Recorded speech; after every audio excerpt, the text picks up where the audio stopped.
Assalamualaikum warahmatullahi ta'ala wa barakatuhu. Barkanmu da ƙara kasancewa da ku a daidai wannan lokaci a wannan tasha ta mai albarka.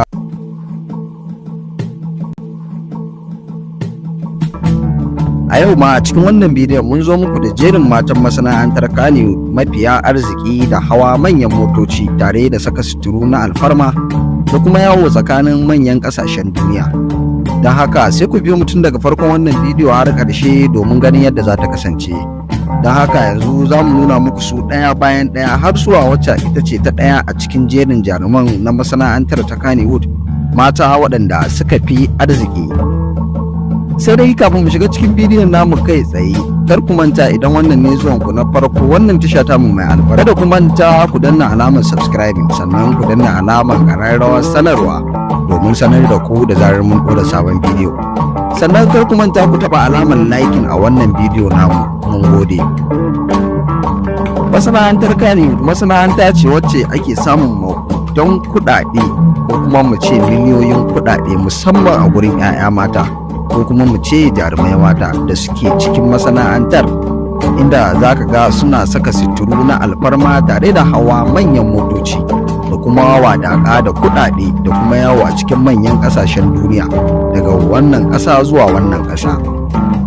Yanzu za mu warware muku zare da abawa don nuna muku matan da suka fi kowanne kuɗi a wannan masana'anta ta Khannyhood. Don haka ba tare da ɓata lokaci ba za mu shiga cikin bidiyon namu kai tsaye. To, jaruma ta biyar da za mu fara da ita cikin jerin jarumai ita ce Aisha Najamu, wacce aka fi sani da Aisha Izzar So. Aisha Najamu Izzar So dai cikakken sunanta shine Aisha Abdurrauf, kuma jarumar an haife ta a jihar Jigawa, wadda aka haife ta a 1997.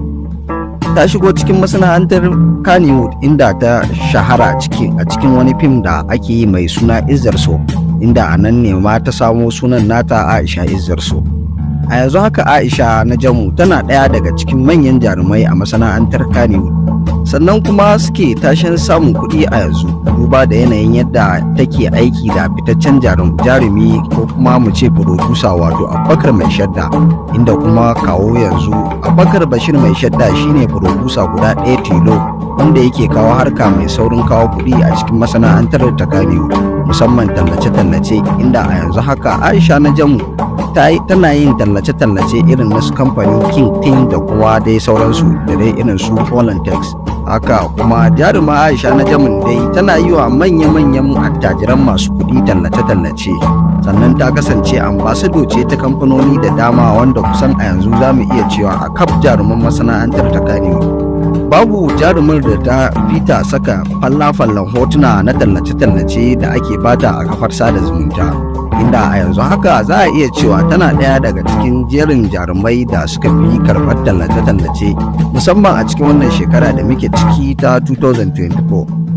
To, bincike dai ya tabbatar mana da cewa adadin dukiyar Aisha Najamu wato Aisha Izzar So a wannan shekara da muke ciki ta 2024 ya kai kimanin dalar Amurka dala 50,000, inda wannan tabbas kuɗi ne mai matukar yawa da idan aka canza su zuwa kuɗinmu na Najeriya. Hakan ne ya tabbatar mana da cewa ko kuma mu ce ta samu damar zama ta biyar a cikin jerin jarumai mata na wannan masana'anta ta Khannyhood masu kuɗi. Sai jaruma ta hudu, jaruma Maryam Yahaya. Maryam Yahaya fitacciyar jaruma ce a masana'antar Khannyhood mai ƙananan shekaru, wadda ta tara kuɗi da wasu da suka jima a wannan masana'anta ba su tara ba. Maryam Yahaya daga shigowar ta masana'antar Khannyhood ba tare da ɓata lokaci ba ta samu shahara da kuma ɗaukaka, inda ita ma jaruma a yanzu tana da shekaru 25 kuma haifaffiyar jihar Kano ce, inda Maryam Yahaya tana ɗaya daga cikin jaruman da suke jan zaransu a yanzu a cikin masana'antar ta Khannyhood. Duk da takon biyu ba a ganta a cikin fina-finan na masana'antar ta Khannyhood ba, ma'ana ko irin wannan series din da ake yi za a iya cewa ba a ganin jaruma Maryam Yahaya, inda za a iya cewa kamar ta ja baya ne ko kuma a ce yanayin kasuwancin da ne yasa ta fi mayar da hankali kansu da ba a ganin ta a cikin fina-finai. Haka kuma jarumar ta yi fina-finai irin su Mijin Yarinya, wanda wannan fim ɗin kusan shine ya ɗaga darajar ta, aka santa kwarai da gaske. Ta yi shura kuma ta shahara a sanadiyar wannan shirin fim. Sannan akwai fim mai suna Mansur, wanda na furodusa Abubakar Mai Shadda ne, kuma fim ɗin ya samu haɗin gwiwar jarumai irin su Ali Nuhu, Umar M Sharif, Maryam Yahaya, Abdul M Sharif da dai sauransu. Inda tabbas wannan fim shi ma ya kuma daga darajar ta, ya kuma sa ta samu ɗaukaka. Sannan ta zo ta yi fim irin su Mujadala, Gidan Kashe Aho, Zamani Goma, Sarina da dai sauransu. Fina-finan da jaruma Maryam Yahaya ta yi zarra ta samu fitowa a cikinsu, inda ita ma jarumar tana matukar samun tallace-tallace, kuma ambasado ce a kamfanoni da dama, kuma tana matukar samun kuɗaɗe a kasuwancin da take yi da kuma harkokin da take yi na fina-finai. Ita ma dai adadin dukiyar tata a wannan shekarar da muke ciki ta 2024 ya kai kimanin dalar Amurka 100,000, inda tabbas wannan kuɗi idan aka juya su zuwa naira to fa wannan kuɗi ba ƙananan kuɗaɗe ba ne. Magana ake ta miliyoyin kuɗin Najeriya kenan, wanda wannan shine ya bata damar zuwa jaruma ta 4 a cikin wannan jerin jarumai. Sai jaruma ta 3, wato jaruma Hadiza Gabon. Hadiza Gabon fitacciyar jaruma ce a masana'antar fim ta Kannywood, inda ita ma haifaffiyar kasar Gabon ce, kuma ita ma za a iya cewa ta shafe shekaru da dama ana damawa da ita a cikin masana'antar ta Kannywood, inda jaruma Hadiza Gabon tana da wato ainihin shekaru 34 cif, inda an haife ta a ranar 24 ga watan Yuli a shekarar 1989 a kasar Gabon, kuma garin da ake kira Libreville.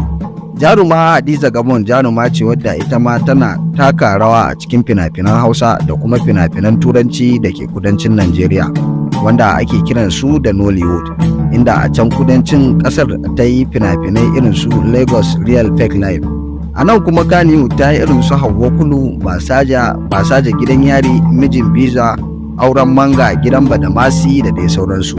Fina-finan da jaruma Hadiza Gabon din ta yi, inda a yanzu za a iya cewa jaruma Hadiza Gabon ta mayar da hankalinta akan shirinta da take yi mai suna Gabon's Room Talks. A kwanakin baya ta gayyato wani jarumi, kuma ya yi mata wani tambaya kan cewa me yasa yanzu ta daina fitowa cikin fina-finai. Jarumar ta ce ita kuɗin da producers din za su biya ta ba za ta amince ba, domin kuwa a yanzu ba za ta iya amsar ƙasa da naira miliyan 1 domin ta fito a fim ba, inda wannan shine shaidar da ta tabbatar da cewa ta tara kuɗi niki-niki yasa take faɗan wannan maganganu. Domin a shekarun baya, wato farkon shigowarta, ko naira 10,000, 5,000 ko 30 aka bata karbewa take yi ta yi godiya.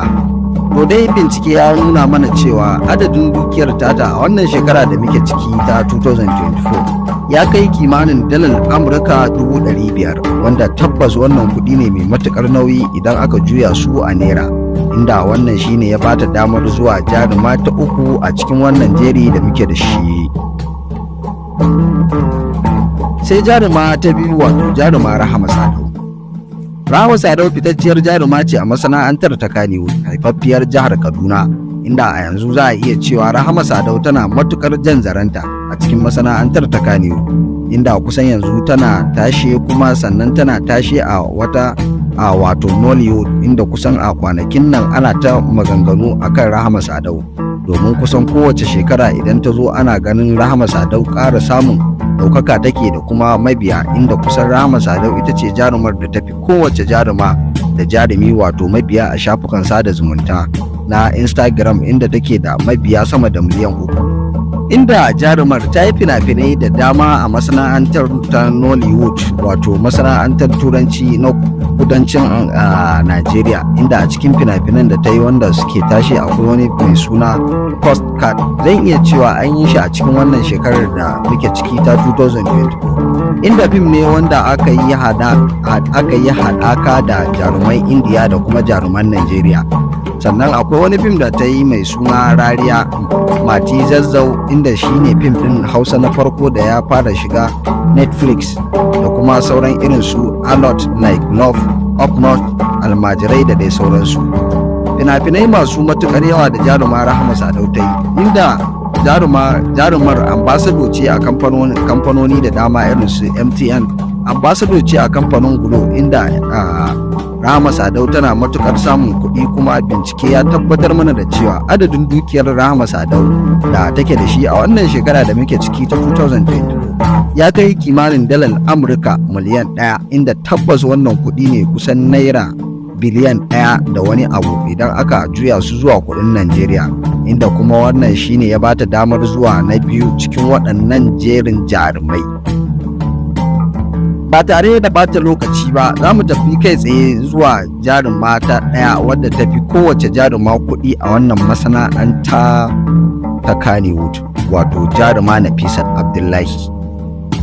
Nafisat Abdullahi jaruma ce wacce ta shahara a fina-finai kamar irin su Sai Wata Rana, inda kusan tana ɗaya daga cikin jaruman da producer suke matukar jin daɗin aiki da ita, duba da yadda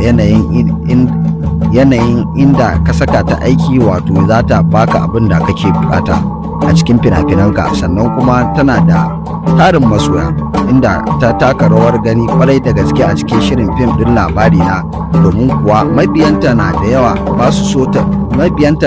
kuma ba su so ta fita a cikin wannan shiri ba. Jaruma Nafisat Abdullahi ta karbi award kamar irin su Afro Hollywood Award da kuma Best Actress a shekarar 2017 da kuma MTN Award a shekarar 2016. Haka kuma dai ta yi fina-finai kamar irin su Sai Wata Rana, Kalam Wahid, Ya Daga Allah da dai sauransu. To ita ma dai bincike ya nuna mana adadin dukiyarta a wannan shekara da muke ciki ta 2024 da kuma a kiyasin da aka yi na dukiyar tata ya kai dalar Amurka dala miliyan 1.900,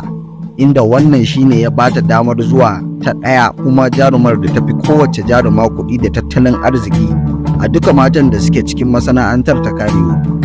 Don haka a nan muka kawo ƙarshen wannan bidiyo namu. Sannan kada ku manta, idan kun ji daɗin wannan bidiyo za ku iya rubuta mana a comment section, sannan kada ku manta da alamar liking a wannan bidiyo, haka kuma kada ku manta da alamar subscribing, sannan za ku iya bayyana mana ra'ayoyinku a koda yaushe. Mun gode da sauraron wannan tasha tamu mai albarka, wato Hausa Connect.